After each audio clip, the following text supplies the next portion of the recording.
Education जीवन की तैयारी नहीं, एजुकेशन जीवन की तैयारी नहीं, ये अपने आप में ही एक जीवन है, ये अपने आप में ही एक जीवन है। हेलो फ्रेंड्स, मैं विनोद कुमार यादव आपके अपनी YouTube channel target with Vinod में आपका स्वागत है। फ्रेंड, इतिहास की सीरीज को आगे बढ़ाते हुए आज हम लोग पहुंचे हैं प्राचीन भारतीय इतिहास का विकास के बारे में आज हम अध्ययन करेंगे। तो चलिए बिना समय गंवाए वीडियो को स्टार्ट करते हैं। प्राचीन भारतीय इतिहास का विकास यानी भारत, जो प्राचीन भारत है वो किस तरीके से विकास होता है उसके बारे में हम लोग अध्ययन करते हैं। क्योंकि शुरू में जब पृथ्वी बनी थी तो उस बर्फ से ढकी थी, फिर उसके बाद जलवायु परिवर्तन होता गया, उसी के आधार पर ये बांटा गया है। जैसे देखते हैं प्रागैतिहासिक काल, जिसको हम लोग प्री हिस्ट्री के नाम से जानते हैं, अंग्रेजी में प्री हिस्ट्री बोलते हैं। तो जिस काल में मनुष्य ने कोई लिखित विवरण उद्धृत नहीं किया था उसे ही हम लोग कहते हैं प्रागैतिहासिक काल या तो प्राक-ऐतिहासिक काल। यानी जिस काल मनुष्य ने कोई लिखित विवरण नहीं दिया था, कोई लिखित विवरण नहीं दिया था, लेकिन जो पुरातात्विक साक्ष्य थे वो थे, लेकिन लिखित विवरण नहीं था, उसे ही हम लोग कहते हैं क्या, प्रागैतिहासिक काल। उदाहरण के तौर पर देख लेते हैं, जैसे पाषाण काल। यानी पाषाण काल का मतलब, पाषाण का मतलब क्या होता है, पत्थर, यानी पत्थरों वाला काल। इसके बाद देखते हैं आद्य ऐतिहासिक काल, इसको हम लोग प्रोटो हिस्ट्री के नाम से जानते हैं। तो इसमें देखते हैं जिस काल में लेखन कला प्रचलन के बाद लिपि नहीं पढ़ी जा सकी। यानी जिस काल में लेखन कला प्रचलन के बाद लेखन कला थी, यानी लेखन कला उस टाइम थी, लेकिन जो लिपि थी वो पढ़ी नहीं जा सकी।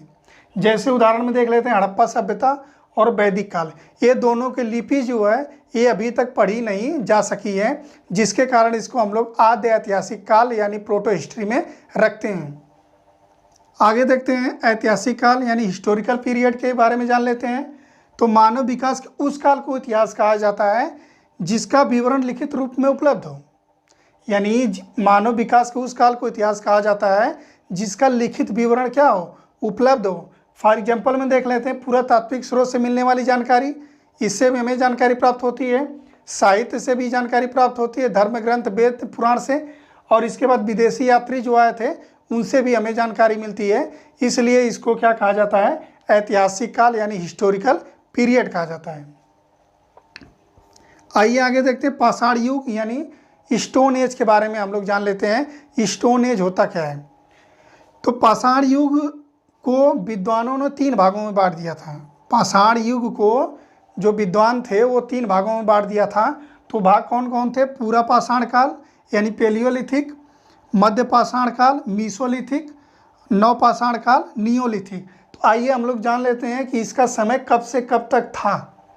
पूरा पाषाण काल यानी पेलियोलिथिक कब से था, प्रारंभ से लेकर 10,000 ईसा पूर्व तक।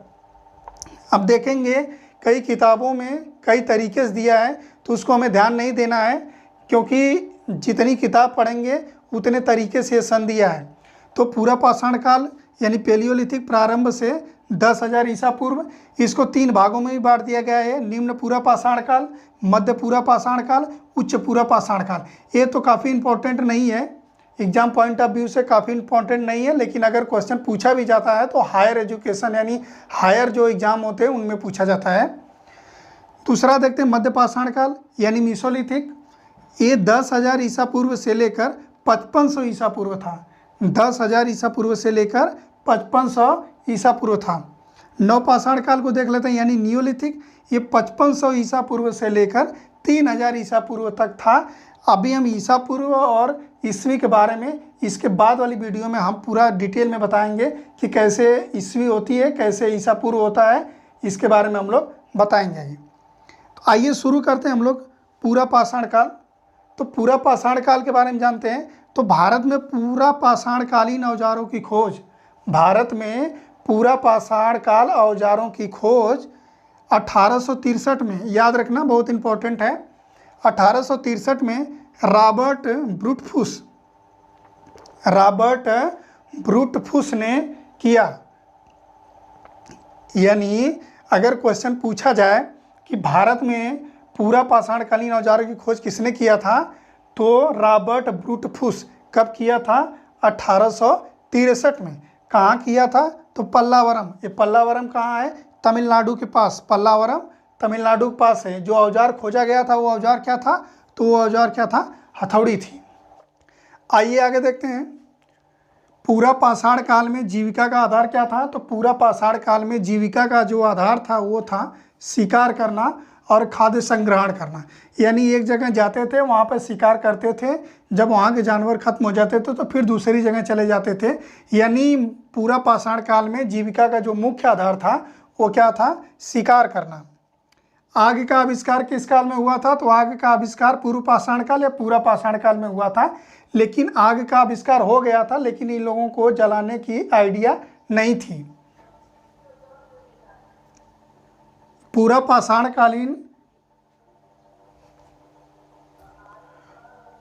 पाषाणकालीन संस्कृति के अवशेष कहाँ मिले हैं? सोन नदी घाटी, नर्मदा नदी घाटी तथा भीमबेटका। भीमबेटका जो काफ़ी इंपॉर्टेंट है, हर एग्जाम पॉइंट ऑफ व्यू से काफ़ी इंपॉर्टेंट है, हर जगह ये क्वेश्चन पूछा गया है।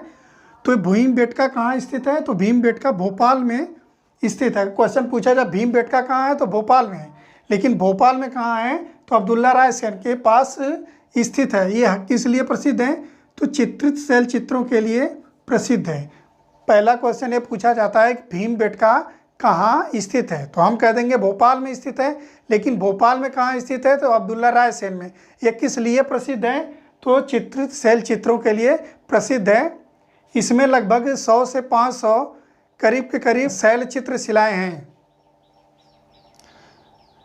भीमबेटका की खोज 1958 में बी.एस. वाकड़कर ने किया था। 1958 में बी.एस. वाकड़कर ने किया था भीमबेटका की खोज। भीमबेटका को यूनेस्को में शामिल किया गया है, यानी यूनेस्को के विश्व धरोहर में शामिल किया गया है भीमबेटका को। अब आइए देख लेते हैं मध्य पाषाण काल। अब इसके बारे में जान लेते हैं कि मध्य पाषाण काल क्या है। जैसे पूरा पाषाण काल, मध्य पाषाण काल और नव पाषाण काल में जो सबसे इम्पोर्टेंट है पूरा पाषाण काल है और नव पाषाण काल है। हालांकि ये भी इम्पोर्टेंट है। इस काल के उपकरण अत्यंत छोटे होते थे, यानी मध्य पाषाण काल में जो उपकरण होते थे काफ़ी छोटे होते थे। पूरा पाषाण काल में बड़े बड़े होते थे, लेकिन मध्य पाषाण काल में क्या होता है, वो जो हथियार थे छोटे छोटे होते थे। इसलिए इसे क्या कहा गया? माइक्रोलिथ।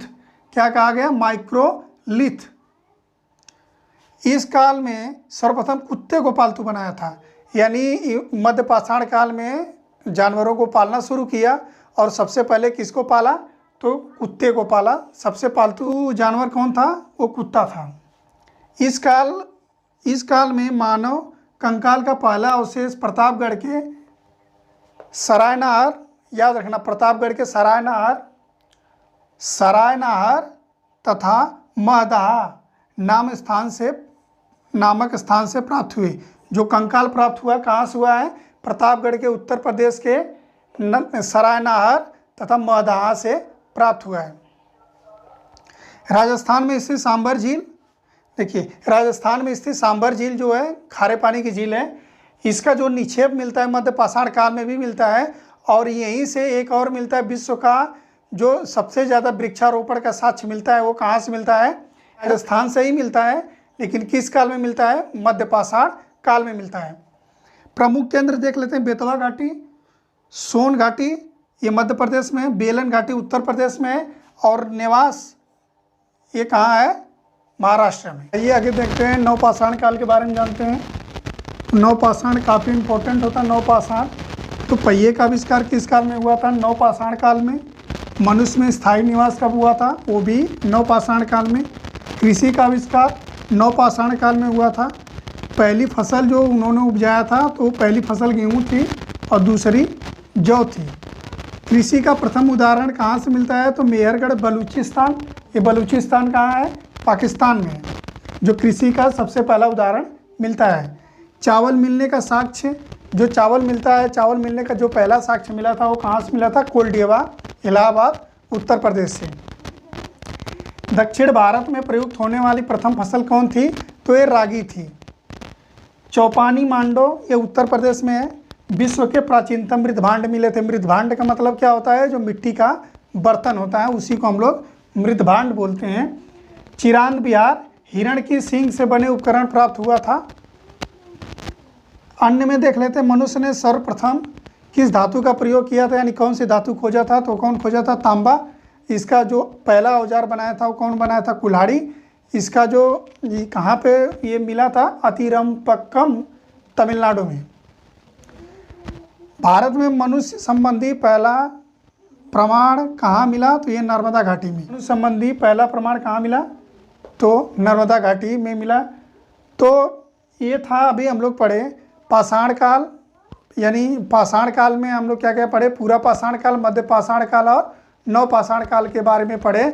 अब इसके बाद हम लोग पढ़ेंगे बीसी पढ़ेंगे, एडी पढ़ेंगे, इसके बारे में पढ़ेंगे। तो आज तक की ये वीडियो यहीं पे समाप्त होती है। तो दोस्त, ये वीडियो कैसी लगी, अच्छी लगी तो लाइक करें, शेयर करें, सब्सक्राइब करें। मिलते हैं नेक्स्ट वीडियो में, तब तक के लिए जय हिंद, जय भारत।